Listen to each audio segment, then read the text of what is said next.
from LumaForge, Neil Smith. Whoa, whoa. Thank you very much, Michael. Very interesting. Michael said something there which absolutely we all have to keep in mind. And this, even though I'm going to be talking very geek tonight, talking about hardware and software, it's all about the story and creativity. So this little baby, who has one of these? Okay, 3 or 4. Who's ordered one and waiting for it to come? Okay, quite a few. In the meantime, just drool. When it comes, you'll be able to caress and kiss and caress and take this baby to bed with you. But this, some people think this is a computer. Some people think it's a trash can. I happen to think it's a thermonuclear reactor. And the reason I say that is very simple. A thermonuclear reactor is something which changes matter into energy and vice versa. And this is a thermonuclear reactor because it takes the most important element in this room, creativity, that sticky, gluey stuff that's between your ears, creativity, talent, experience, storytelling. It takes all that yucky stuff you've got up here, and we put it through here, and out of the other end comes moolah, also known as dosh in England, also known as greenbacks. This thing makes money. It makes money for you guys as creatives. And that's one of the reasons why you need to have a little bit of geek in you, right? So I'm going to cover some hardware and storage issues. Later on, Steve and Mark are going to talk about FCP 10.1, wonderful application. How many people here are using FCP 10.1? Okay, quite a few, great. How many people here are using FCP 7 and wouldn't touch 10.1 with a barge pole? Okay. Those people will have to stay behind afterwards, and they will be kept in detention and smacked very hard until they realize the error of their ways, all right? But 10.1, lots of people tried 10.0 up to 10.9. 10.1 is a different beast. And what Apple have done, I couldn't have done this presentation a month ago before Christmas. But since Christmas, Santa Claus has come along and has given us some nice little goodies here.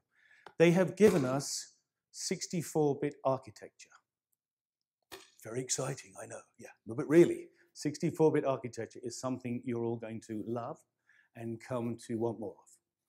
So this is a 64-bit thermonuclear reactor. Mavericks, the software, is now a true 64-bit operating system. QuickTime, that thing we have loved and used for 10, 15 years, is true 64-bit.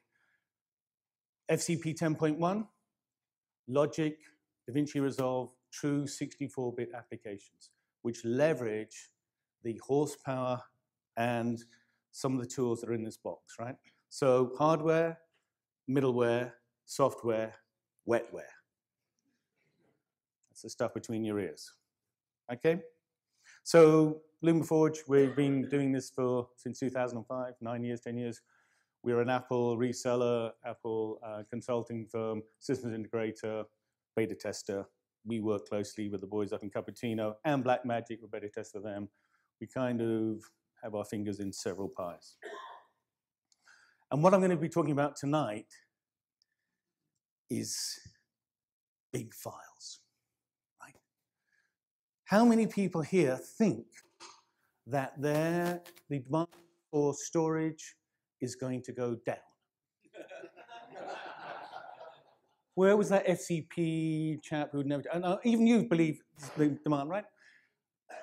Productions, anything you work on now, the files are getting bigger. And you're getting more of them. The thing about digital acquisition and file-based workflow is people shoot more, you get a shitload of data coming your way. That is actually a technical term, right? So remember that, okay?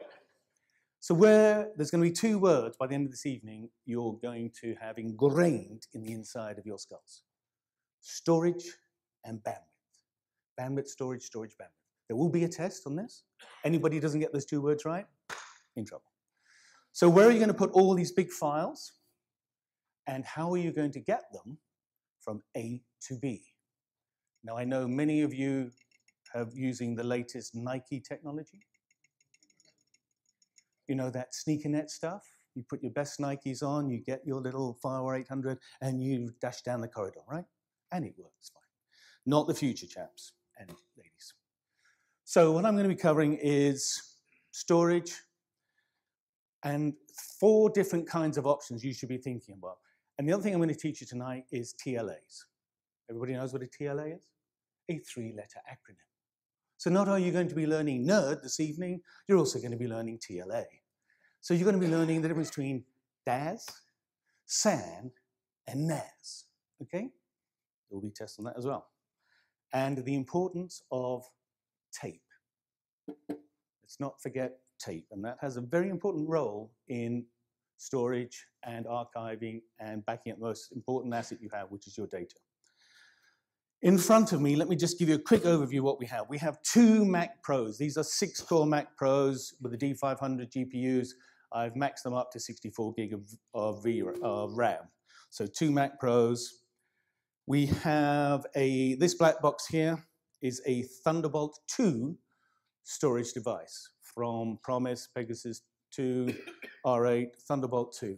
This is a Thunderbolt 1 storage device from Areca. This is an SSD from Samsung, and I was rather hoping that we could borrow somebody's Firewire 800. I don't actually have a Firewire 800 drive anymore, but apparently they still exist, okay? So, and we have a Tolis tape drive LTO6 with Brew software, and a Magma Thunderbolt to PCI expansion chassis. And this at the moment is a Thunderbolt 1 expansion chassis, but we are already beta testing and testing for them Thunderbolt 2. And I'll explain the difference between Thunderbolt 1 and Thunderbolt 2 shortly. So we've got a bit of an array here. The demo I was going to give you was already going to be a little bit fraught. I literally don't think it has ever been done before on the planet, okay? So already we were going to be pushing the envelope. In the last hour, that risk factor went up slightly because instead of being able to drive everything off the Mac Pros, we are now driving everything off this Thunderbolt 2 MacBook Pro.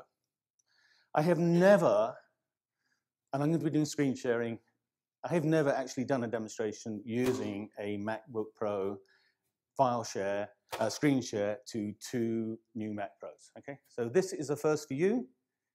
It is absolutely a bloody first for me, right? So if at any point I go a little bit pale and wan and kind of, you'll know why, okay? So this little beastie is very, very quiet. If you haven't had a chance to listen to it in action, you might be surprised. These are on your desk, you can't hear them working.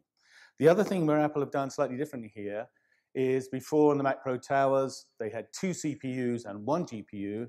This is 1 CPU and 2 GPUs. And it's leveraging a technology called OpenCL, which again, you will come to love. That's the good news. The bad news is, on your Mac Pro Towers, you used to stick lots of cards inside. Don't try that with this, please, okay? You cannot get any cards in. I have actually tried, but you can't, okay? That's why you need Thunderbolt expansion. You cannot put any expansion cards in here.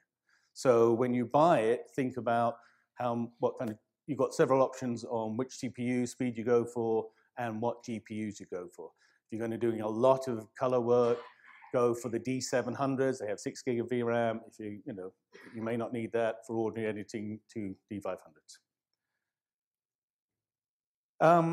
Has lots of goodies on the back here, but the most important factor is it has 6 Thunderbolt 2 ports. And we'll explain why that is of significance to all us creators in this room. Those 6 Thunderbolt 2 ports, by the way, are actually arranged in 3 buses. Now, in London, a bus is a big red thing that drives around running people over and causing havoc, right? But apparently in Cupertino, a bus is something you stick little bits of metal into. And the buses here run, bus 0 runs across the bottom, bus 1 runs up that way, and bus 2 runs up that way. And if you want to maximize your throughput, you need to think about bus allocation. I told you this was going to get nerdy. Okay? It also has HDMI 1.4, so you can plug a 4K TV on the back of this. And I've done a couple of demos over the last few weeks where we have a 65-inch Seiki. We stick a 65-inch Seiki in the back here, you get 4K out in the front. Right? So this is a little TV. Thunderbolt. Who knows what Thunderbolt is? Intel-based technology. It's actually the aggregation of 2 key technologies for us. PCI Express, which is what we normally stick the cards into, and DisplayPort. So on one little bit of cable now, we have PCI Express bus and DisplayPort, which is why we can connect 4 monitors to it, or we can connect a whole bunch of storage. Thunderbolt 1 ran at 10 gigabits per second. How fast is 10 gigabits? FireWire 800, what does it run at? Not even 1 gigabit, right? It's pretty damn slow. USB 3, 3 gigabits. SAS, 6 gigabits. Fiber channel, 8 gigabits. Thunderbolt 1, 10 gigabits per second. So this white drive does the I/O at 10 gigabits per second. Faster than, most. Normally, enterprise fiber channel is 8 gigabits, moving up to 16. Thunderbolt 2 essentially takes, so in Thunderbolt 1 you had 4 lanes of 10 gig. In Thunderbolt 2 you have 2 lanes of 20 gigs. They've aggregated 2 of the lanes. So you have 20 gigabits per second I/O each way, duplex. For those of you who aren't technical, let me just say that is bloody fast, all right? Very bloody fast, 20 gigabits a second. Anybody saturates that pipeline, incredible. So Thunderbolt 2 is a very important technology, and a reason why you're going to buy one of these, take it to bed with you and be nice to her. And another reason why you're going to invest $3,600 in a decent Thunderbolt 2 storage, because at some point that will save your life. So the connectivity as well as storage, it also allows you to connect 4K monitors. So we have a 65-inch monitor attached. When we do demos, we have a 65-inch, a 50-inch, and a 39-inch 4K monitor all attached to one of these. So if you're into 4K, this is a 4K little beastie. And you can just stick ordinary HDMI or whatever, right? And you can daisy chain 6 out of here, 6 devices out of here, and each of those 6 can cascade. So you can have actually 36 devices attached to one of these cylinders, which is why I call it a thermonuclear reactor, right? This has more horsepower than you can shake a stick at. This is a beast on steroids. Don't let anybody fool you. And whatever the piss takers say about this is a trash can, whatever, bullshit. This is one of the most powerful computers in this form factor you will ever come across. I've been selling computers for 30 years. This is Moore's Law on steroids. If you don't know what Moore's Law is, then you definitely need to leave. So, we were going to do a speed test. And I'm going to attempt this, nothing up my sleeve, doing something we have never done before. So bear with me, folks, right? Because the only way we can get a signal into that projector is through this laptop. This laptop is connected by Thunderbolt to this Mac Pro cylinder and will be shortly to this Mac Pro. So everything you're seeing is coming through this Thunderbolt 2 laptop. So what we are going to do, he hoped, right, seriously, for the first time ever, is we are going to share, so this is 6-core 1, this is 6-core 2, okay? 6-core 1 is this beastie, 6-core 2 is that. So as you can see, you can see, I am now going to share the screen of 6-core 1. And bam, there we are. Yeah, okay? One down, one to go, right. You have no idea how much I was sweating, whether or not it was going to come up, right? So now, what we are going to do now, so we have attached to 6-core 1, We have Areca Thunderbolt 1, which is this one, the white one. We have Promise P2R8, which is this one. And we have SSD 1 terabyte, which is this little baby here, right? And we should have had a little file where 800, but 300, but I don't do that stuff anymore. So let's first of all just do a little speed test. How many people here use Blackmagic disk speed or AGA disk speed? Yeah, so this measures sustained I/O between the computer and there. So we're going to select this little SSD, 1 terabyte, and let's see what we get. And the SSD, and SSDs now, as you know, are reasonably fast. For a 1 terabyte drive, it's giving us 340 megabytes per second read and write. And it should be about the same both ways, 340, maybe 380, and maybe we'll just let it go one more go. But 340 write and 338 read. Okay, not bad for a single solid state disk. Compared to an average file 800 on a single drive, right? That's not bad, okay? No, Thunderbolt 1. So that's Thunderbolt 1, okay? So let's stop that. Thunderbolt 1. Now we're going to do, attached to the Areca Thunderbolt 1, which is obviously 8 bays. So the more spindles you have, the faster things go, right? More is better. So 8 is going to be better than 1, and 16 is even better. So we're going to do the Areca Thunderbolt 1, and let's see what we get with this. Probably 800 read, 800 write, 800, 700. It should, Thunderbolt 1 is around 800 megabytes. That's where it just saturates the pipeline, and that's to do with the constraints of Thunderbolt 1. 10 gigabits per second, right? So 700 to 800. Stop that. And now we will choose the Thunderbolt 2 Promise 8-bay RAID. I wonder what we'll get with this. Are we watching? Let us begin.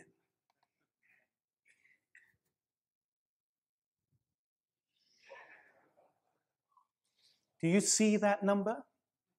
It has 3 zeros after it. 3 zeros. On 8 spindles. I can't get that, with fiber channel sometimes. So that I can tell you, if you've got big files and lots of files, and I think it was Steve who said earlier, thinking about your archiving strategy, this RAID 5, 24 terabytes, 32 terabytes, that kind of speed, we've just done our first Dragon show. We've run 6K Dragon files off this little beast, right? It's sweetness. So 1,000 both ways, right? And what that means, and I have a little demo, but what I just want to show you is, if we, on this SSD, we have a folder. Can we see all this? Yeah, okay. Don't forget, it's going off this machine, but we're doing screen share on here. So we have this little folder, which is about 534 gigs, right? And it's a mixture of 6K Dragon, 5K RAW, 4K ProRes 4x4s, right? Just normal bog standard files, nothing fancy about that. And if I was to copy that to this pretty fast Areca, right? Let's just see what happens there. And actually what we might do is just here, I should have done this earlier. We'll change this to XXX, right? So I was testing this earlier. So now we're going to, that's the same folder which I'd copied earlier just to make sure the demo worked before we found out we were doing it all differently. So I'm going to copy this from that 1 terabyte SSD to this 8-bay doobie, right? And half a terabyte in 22 minutes. Half a terabyte, 22 minutes. Not too bad. If you're doing that file 800, it may take 22 hours. No, probably less. Right? So let's just stop that. But now we'll close down the SSD. And as I said, we have the same file. just to show I haven't got anything up my sleeve. Let's just double check because I'm not 100% sure to tell you. 534, right? Roughly the same, about exactly the same. So we're going to copy that off the Areca onto the Promise. Have I deleted that off there? Looks as though we have, right? So let's just see the same. Well, we just plug in there. So I'm making this up as we go along, right? So bear with me. It doesn't work. We're all going home. What is that number? What was the other number? 22 to 10. So already, and this Areca, you know, that SSD is pretty damn fast. This Areca is pretty damn fast. But as soon as you start copying and reading and writing to Thunderbolt 2, you're going to have 50% savings on disk copy time, and if you're using Fire 800, about like 5 million times faster, right? Whatever the scientific number is. But so that now, when you're copying half a terabyte of data, and you're saving 10 minutes, great. What happens when you want to copy 10 terabytes of data? Who works on projects now where you get 10 terabytes is the norm? Okay. 5 terabytes? Right, okay. But I can tell you 5, 10 terabytes for projects are coming your way. As soon as you have to start copying that from A to B, remember what I said? Storage bandwidth, storage bandwidth. Where do you put it and how do you get it from A to B? That kind of speed really makes a difference to your life. That's why this is a money maker, right? Go fast or go broke.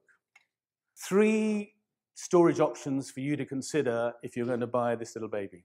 One is DAS, direct attached storage. You, under the individual editor, you're going to have some kind of storage. Thunderbolt 1, Thunderbolt 2, very fast, very efficient. And we sell 8 bays, 16 bays, 32. We have a 32-bay Thunderbolt. You could have 96 terabytes of very fast storage attached to this if you really need to have 96 terabytes. Come and see us, we'll help you out on that, okay?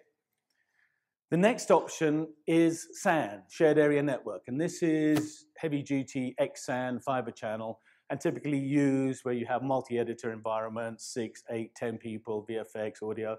And anybody here worked with Xsan, knows how to? Yeah, so if you want to share data between work groups, SAN, Xsan is a very, very nice solution. It's based on fiber channel. You have to have a switch, metadata controller. It's non-trivial and a little bit pricey to set up, but it bloody well works, and it's good stuff. So if you want to share data, and this running on Xsan, Xsan is now part of OS X, of the operating system. Xsan used to cost you $999 a license. How much does it cost you now? Nothing. Zero. Zilch. Now, if you don't have Mavericks server, you are going to have to spend a lot of money to upgrade from Mavericks to Mavericks server. $19.99. I know, 20 bucks to a lot of you editors in this room, 20 bucks you're not going to spend. I know, fair enough, but that doesn't matter. But nonetheless, 20 bucks gives you Mavericks server, free Xsan clients, which normally, a couple of years ago, used to cost you $999. This is rock solid enterprise shared area network. Apple actually gets the technology from a company called Quantum. It's really tested, right? So we have DAS and we have SAN. But now we have a third option. I'm not quite sure what to call this. Haven't got a nifty little TLA for it, but nonetheless, Thunderbolt 2 hybrid.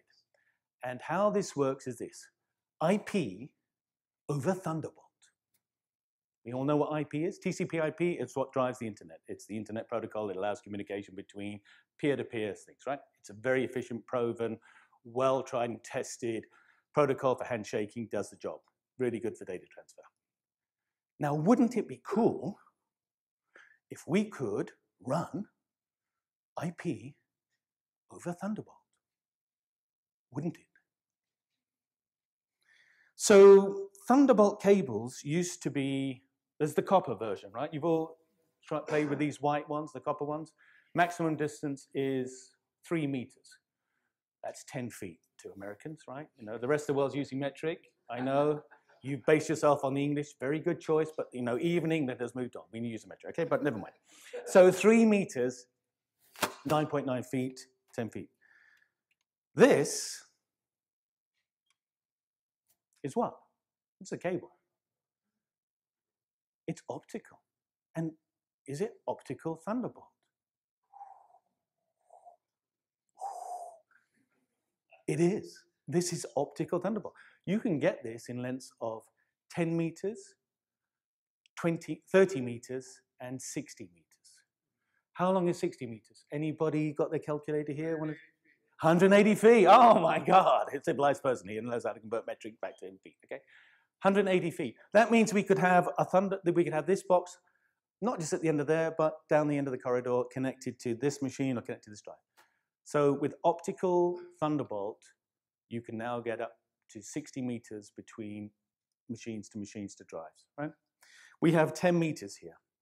And what we're going to show you now, he hoped, this will be a bloody miracle, is IP over Thunderbolt. So the first thing we're going to do, and the reason why we do this will become evident when we do it.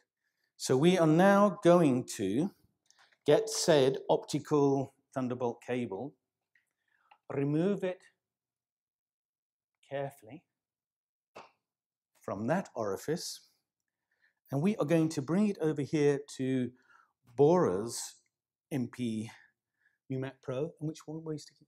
The top one, okay. Also remember which bus we're using. And we're going to stick it into there. So this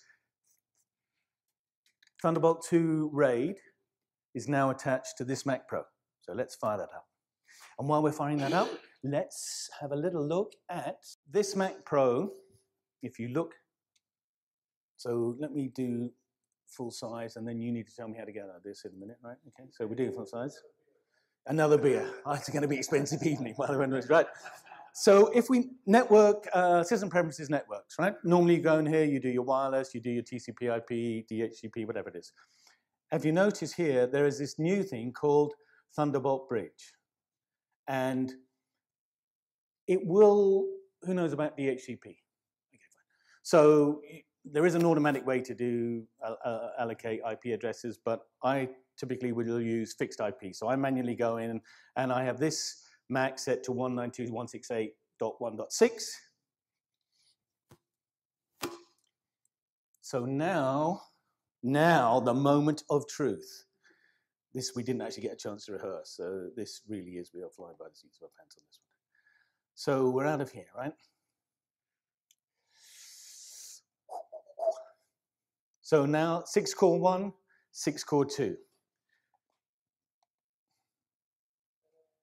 So now I'm connecting to Bora's machine, which is now connected back to this Promise RAID. So now we are going to do, share the screen. So Bora's screen is pink, and this one is blue. Okay, so we are now on Bora's machine. And at this point, I'm going to show you something. I'm going to teach you 2 gotchas about tonight. And there will be a test on this, right?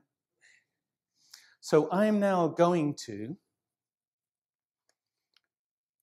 do that very same speed test. In fact, yeah. So on your machine, bring up AJA speed test. Or, yeah, Blackmagic, in fact. Speed, no, just do speed. Just do speed. Okay, do Blackmagic, click on that. And click on the, go target this drive and do promise. Now do promise, right? So now do choose. Do start. So and this is now connected to, so this is this, and we should see the same numbers, 1,000 megabytes, 1,000 megabytes, okay? Nothing unusual about that. Okay, so let's stop that. Let's come out of that.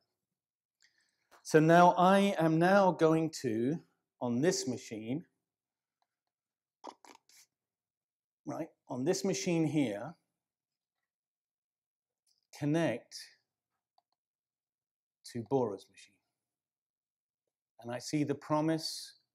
So I am going Thunderbolt 2 from this machine to this machine, and this machine is going Thunderbolt 2 to this drive. And I am now going to run the same speed test. If I can just learn how to type. And again, this was not, we're supposed to be doing all this. Right, so we're going to choose, we're going to go to your core 2, 6 core 2. Promise there, right? So we're going through Thunderbolt bridging. Let's see what happens.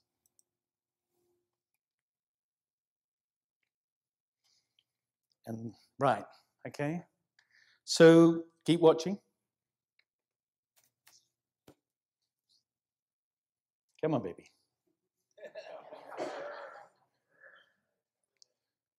Yeah, right. So gotcha number 1. IP over Thunderbolt bridging works.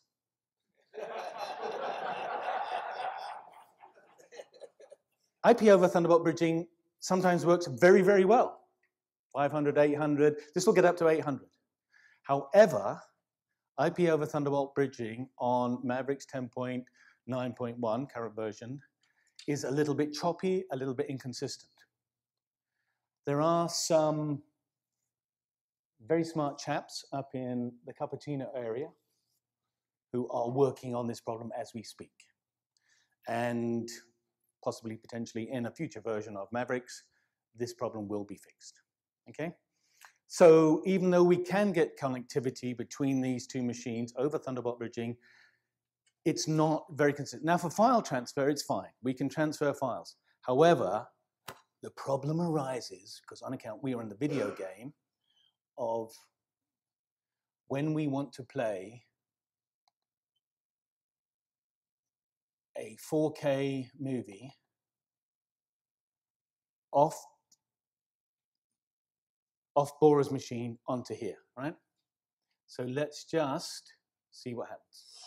This is 4K 3840 by 2160. It's